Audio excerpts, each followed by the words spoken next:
चिरकालं भवने चित्रविचित्र वस्तूनि सञ्चितानि दृष्ट्वा सा विस्मयं गता।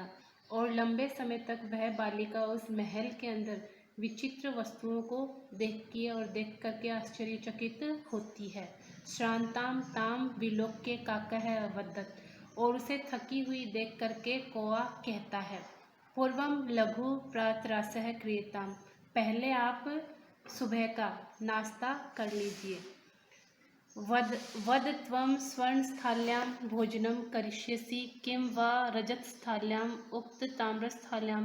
और कौआ कहता है कि आप बताओ, आप सोने की थाली में भोजन करोगी या फिर चांदी की या फिर तांबे की थाली में भोजन करोगी। बालिका अवदत्। बालिका कहती है, ताम्रस्थाल्यां एव अहम। मैं तांबे की थाली में ही भोजन करूंगी। निर्धना भोजनम करिष्यामि। क्योंकि निर्धन व्यक्ति तांबे की थाली में ही भोजन करते हैं। तदा सा आश्चर्यचकिता संजाता यदा स्वर्णकाकेन स्वर्णस्थाल्यां भोजनम परिवेशिताम। और वह आश्चर्यचकित होती है कि वह कौआ उसे सोने की थाली में भोजन परोसता है।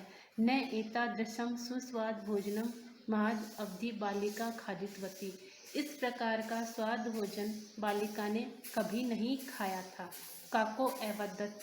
कौआ कहता है, बालिके अहम इच्छामि यत् त्वं सर्वदा अत्रैव तिष्ठ परं त्वमातु तु एकाकिनी वर्तते। बालिका, यह मेरी इच्छा है कि तुम हमेशा यही रहो, लेकिन तुम्हारी माँ तुम्हारे लिए चिंतित होगी क्योंकि तुम तुम्हारी माँ के अकेली संतान हो। अतः त्वं शीघ्रमेव स्वगृहं गच्छ। इसलिए तुम जल्दी ही अपने घर जाओ। इत्युक्त्वा काकः कक्षाभ्यन्तरं तिस्रः मंजूषा निस्सार्य तां प्रत्यवत्। यह सुनकर के कौआ कमरे के अंदर से 3 मंजूषा लेकर के आता है और बालिका से कहता है, बालिका यथेच्छं गृहाणाम मंजूषाम एकम। बालिका, इनमें से अपनी इच्छानुसार एक मंजूषा को ग्रहण करो या ले लो। लघुताम मंजूषाम प्रगृह्यत्वा बालिका कथितम। छोटी वाली मंजूषा लेकर के बालिका कहती है, इयत एव मदीयताम तंडुलाम मूल्यम। मेरे चावलों का मूल्य इतना ही है।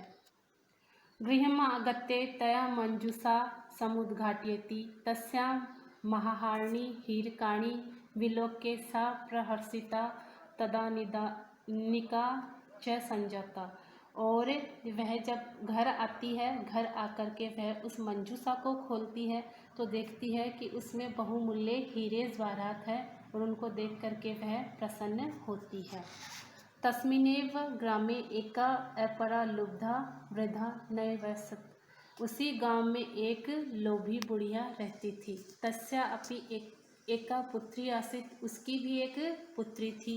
ईर्ष्या सा तस्य स्वर्णकाकस्य रहस्यं ज्ञातवती। और ईर्ष्या से वह सोने के कोए का रहस्य जान लेती है। सूर्ये तपे तंडुलान निक्षिप्य तया स्वसुता रक्षार्थम नियुक्ता। और वह सुबह से लेकर के शाम तक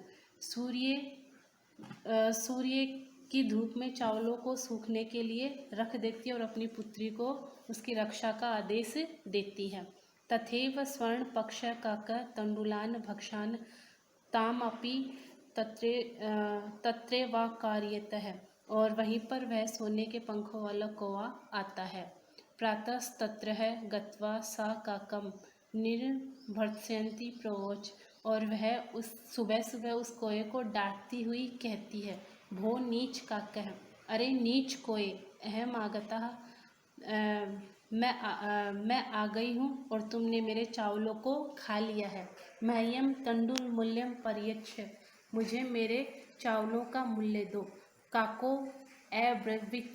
और कौवा कहता है, अहम त्व कृते सोपानम अवतारयामि। मैं तुम्हारे लिए सीढ़ी उतार रहा हूँ।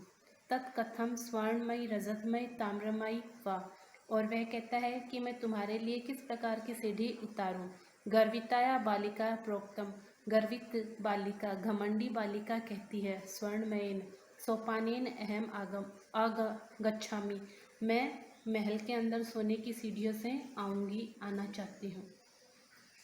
परम स्वर्ण काकः कृते ताम्रमयम सोपानेमेव प्रायच्छत्, लेकिन कौवा उसके लिए तांबे की सीढ़ी उतारता है। स्वर्ण काकस्ताम भोजनम अपि ताम्र भाजने एव अकार्यत, और कौवा उसे तांबे की थाली में ही भोजन कराता है। प्रतिनिवृत्ति काले स्वर्ण काकेन कक्षाभ्यन्तरं तिस्रः मंजूषा तत् पुरः समुक्षिप्तः, और उसके बाद में कौवा उसके सामने 3 मंजूषा प्रस्तुत करता है। लोभाविष्टा सा बृहत्ताम मंजूषा गृहीतवती, लोभी बालिका उनमें सबसे बड़ा मंजूषा लेती है।